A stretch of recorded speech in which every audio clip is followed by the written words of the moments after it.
Hello, this is our assessment project. We have the Emerging Literacy and Language Assessment, the ELA. So it is a standardized norm reference assessment and it tests emergent literacy and language skills. This is for students aged 4 and 6 months to 9 and 11 months. So the purpose of this test is to identify children at risk for reading and writing difficulties. It evaluates strengths and weaknesses in literacy domains, and it also supports instructional planning and early intervention. So the population for the ELA, it is commonly used in preschool, kindergarten, and early first grade. Its particular focus is on those at risk for reading failure. So the constructs measured, it measures phonological awareness, including rhyming awareness and production and segmentation of sounds and words. It measures print awareness and conventions, so directionality, letter symbol identification, reading comprehension, and word reference association. And it measures meaning and interpretation, so vocabulary, inferencing, narrative concepts, and rapid naming.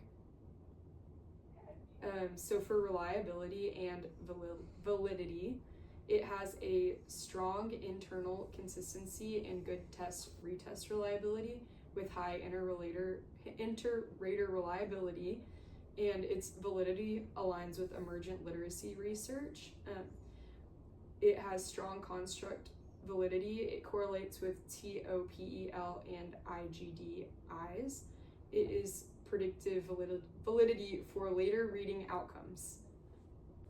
Some skills that are represented on the ELA are phonological awareness tasks, such as identifying rhyming words, matching initial sounds, and segmenting syllables. There are also some skills related to print awareness, as well as meaning and interpretation, and some of those specific skills could include providing opposites, answering story comprehension questions, like WH questions, and identifying word endings. And when it comes to the actual administration and the environment and the materials that you want for this assessment, it's going to be one-on-one administration. The clinician will follow a scripted prompt using the easel, and you will use the picture cards, manipulative score forms, and the manual. And this is our score form. We don't have the manual with us, but we would show you if we did. And you need a stopwatch because a few sections are timed. And you want to make sure that you have a clear workspace that's comfortable for both you as the clinician and the student. And you want to make sure that you are in a quiet, comfortable setting. And as for the starting point with basals and ceilings, we do want to acknowledge first that there are 22 subtests, but you might not do all 22. The subtests that you do will depend on the age of your client. So especially on in EASL 2, there are some subtests that are meant for the older half of the target range, so your younger friends might not see that. But our starting point is just the beginning of each there's just the beginning of each subtest, and so there's no basal. And the ceiling is 5 incorrect responses in a row. Regarding the timing for the ELA, most items on the assessment are untimed, but you do need a timer for the memory, retrieval, and automaticity subtests. And some of the phonological tasks require spontaneous responses. And going back to our ages 4 to 5, it's around 30 to 45 minutes to do the 3 sections of the ELA. And then for our ages 5 to 9, it usually takes around an hour to do all the sections of the ELA. For scoring, you're going to mark your correct and incorrect responses on your score sheet that you're provided, and then you're going to convert that raw score to your standard score. And for the ELA, the mean is a 100 with a standard deviation of 15, so pretty typical and similar to most of your other assessments. How do we interpret the scores?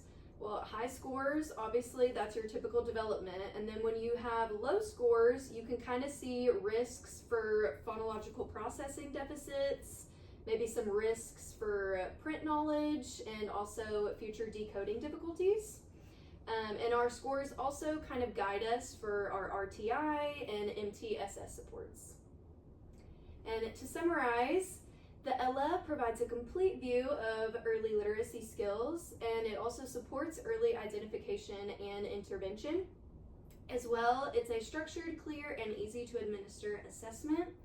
And finally, we just want to make clear that the ELA, it's not a reading disability diagnostic test. It simply assesses to show whether or not a client's possible deficits need further probing.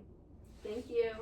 So as we previously mentioned, the ELA is not a reading diagnostic assessment, but it is an assessment that helps us to identify whether or not further probing is needed based off of the scores regarding the overall skills that are needed for reading.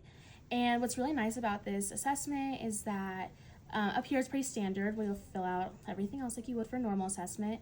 And then down here, it gives you an opportunity to clearly highlight their strengths and weaknesses. And it even goes section by section, which is really nice for us as the clinicians, but then it's also really nice to have for parents when you go to talk about the results.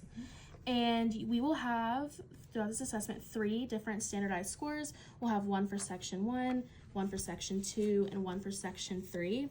And you'll get these standard scores by adding up the raw scores for each of the subtests based on that section, and then using the manual, which we don't have, but if we did have, you would use that information to then get a standard score over here.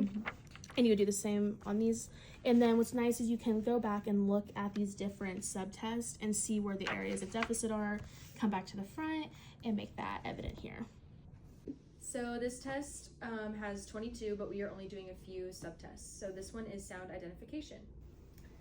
Tell me the sound that this letter makes. D. Listen.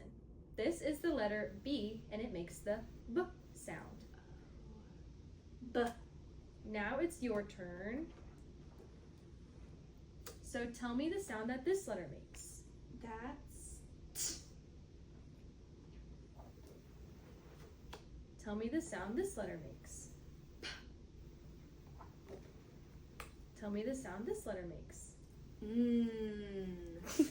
So the next subtest for the phonological awareness is the rhyme awareness. So in this section, the clinician will ask the child to identify 2 pictures that rhyme. So if the child gives an incorrect response, you can repeat the item. And if the response is still correct, you show the child the correct answer. So let's look at some pictures. Tell me which pictures sound the same. Look carefully. Bear. Now look at these pictures. Bike, pear, tape. Which words sound the same as bear? Pair. All right, let's try another one. Car. Which words sound the same as car? Truck, cat, star. Star. All right. All right, we are doing the sign and symbol identification and interpretation section. I'm going to show you some pictures of signs around us that tell us what to do, where to find things, or where to go. I want you to point to the sign that I name. Are you ready? Yes. Which sign says stop? This one. Yes. Let's look at some more pictures. Which one says beware of dog? This one. Yes. Let's do one more. Which one says food? This one. Nice.